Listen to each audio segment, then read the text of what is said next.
Հանրապետության հրապարակում մինչ հիմնական շքերթին անցնելը մեկ րոպե լռությամբ հրետանային համազարկով հարգել են նահատակների հիշատակը։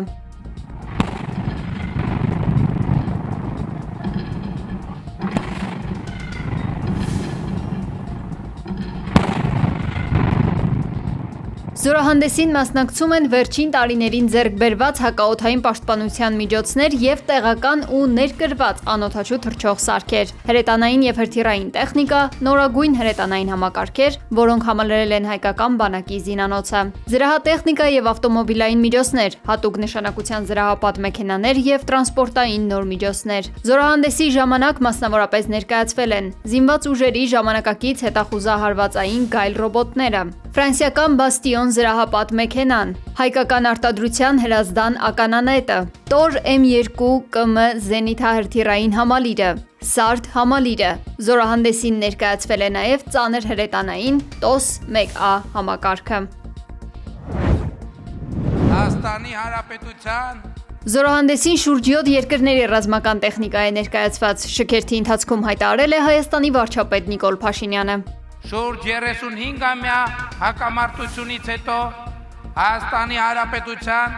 և Ադրբեջանի Հանրապետության միջև խաղաղություն է հաստատված։ Խաղաղությունն այն է, ինչ Հայաստանի առաջին Հանրապետությանը չհերիքեց անկախությունը պահպանելու և զարգացնելու համար, և խաղաղության բացակայությունը դարձավ այն առանցքային պատճառը, որով Հարավային Կովկասի 3 երկրները 1918 թվականին իրար հետ անկախություն հռչակելով 1920 թվականին իրար հետևից կորցրեցին այդ անկախությունը։ Հայաստանի առաջին Հանրապետության ճակատագրի մասին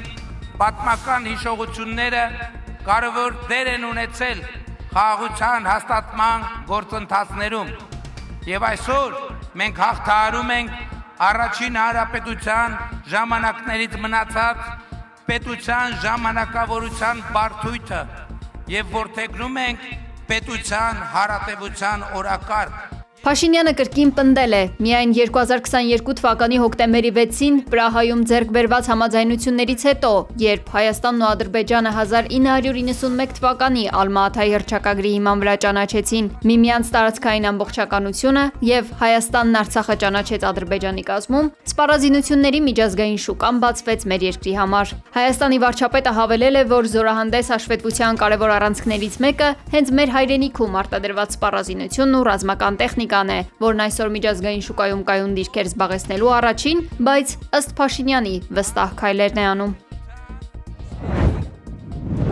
Մեր պատմական փորձը վկայում է, որ հայ ժողովուրդը կարողացել է հաղթահարել ամենածանր փորձությունները, երբ առաջնորդվել է միասնականության, փոխադարձ հարգանքի և ազգային համախմբման սկզբունքներով։ Հայաստանի նախագահ Վահագն Խաչատուրյանը ուղերձ է հղել առաջին հանրապետության օրվա առթիվ։ Ուղերձում նշվում է. մեջբերում 1918 թվականի մայիսի 28-ին հայ ժողովուրդը հաղթահարելով պատերազմի և ցեղասպանության ծանր հետևանքները վերականգնեց իր անկախ պետականությունը։ Նախագահի խոսքով առաջին հանրապետությունը դարձավ ազգային կամքի, ինքնության պահպանման և անկախ ապրելու ձգտման խորհրդանիշ։ Նախագահը ընդգծել է, որ այսօր ևս Հայաստանի առջև ծառացած մարտահրավերները հաղթահարելու համար անհրաժեշտ են համերաշխություն, պատասխանատվություն և պետական մտածողություն։ Տոնը շնորհավոր, հանրապետություն, ասված է ուղերձում։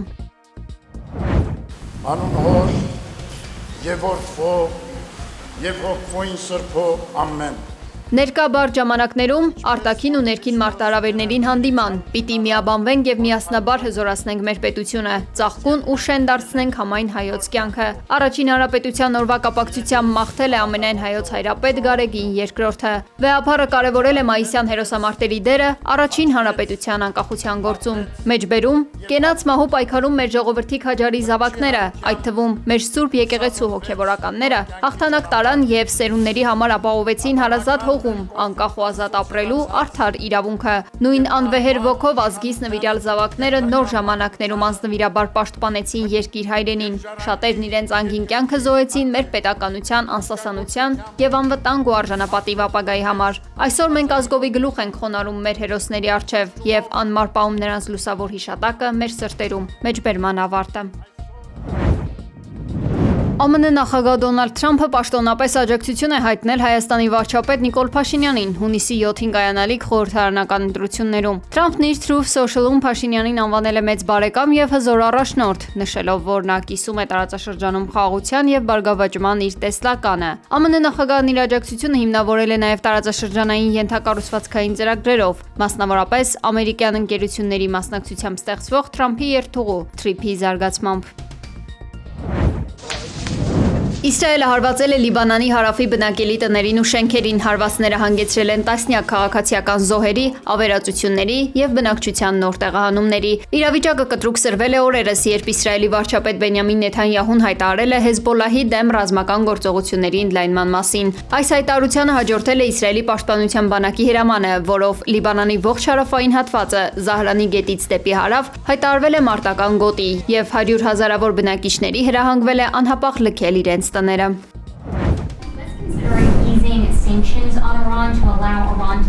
Իրանի հարստացրած ուրանը Չինաստան կամ Ռուսաստան տեղափոխելուն դեմ է ԱՄՆ-ն, այդ մասին հայտարարել է Թրամփը։ Լրագրողի հարցին, թե ԱՄՆ-ի համար ընդունելի տարբերակ կլիներ, եթե Ռուսաստանը կամ Չինաստանը վերցնեին Իրանից հարստացված ուրանի պաշարները, Թրամփը բացասական պատասխան է տվել։ Արդյոք նման պլան առաջարկվել է։ Այս հարցին ԱՄՆ նախագահը չի պատասխանել։ Իսրայելական աղբյուրներն էին գրել, թե Իրանը դեմ չէ, որ Չինաստան տեղափոխվեն հարստացված ուրանի պաշարները։ Պեկինից ու Թեհրանից այս տեղեկությունն առայժմ չեն մեկնաբանել։ Ավելի վաղ լրատվամիջոցները գրել էին, որ Իրանի գերագույն առաջնորդ Խամենեին արգելել է հարստացված ուրանի դուրսբերումն Իրանից։ Իդեպ Թրամփը կրկին պնդել է, թե Թեհրանը ցանկանում է համաձայնագիր կնքել։ Առայժմ դա նրանց չի հաջողվել, քանի որ եղած փաստաթուղթը մեզ չի բավարարում, բայց կբավարարի, կամ էլ մենք ստիպված կլինենք ավարտին հասցնել գործը, ասել է Թրամփը, ակնարկելով պատերազմի վերսկսումը։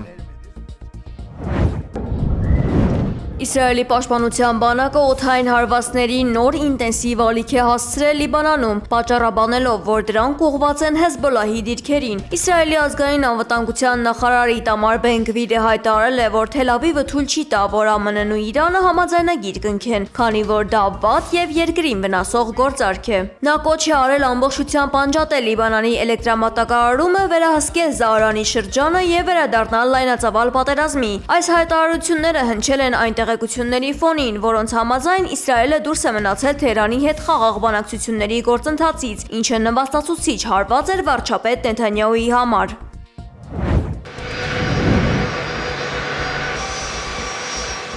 Ռուսաստանի նախագահ Վլադիմիր Պուտինը պետական այցով ժամանել է Ղազախստան։ Այցը տեղի կունենա մինչև մայիսի 29-ը, համընկնելով Եվրասիական տնտեսական միության գագաթնաժողովի հետ։ Մայիսի 28-ին կկայանան պաշտոնական միջոցառումներ։ Օրվա երկրորդ կեսին կկայանա ԵԱՏՄ ֆորում պետությունների ղեկավարների մասնակցությամբ։ Արդեն մայիսի 29-ին կկայանա Եվրասիական տնտեսական բարձրագույն խորհրդի նիստը։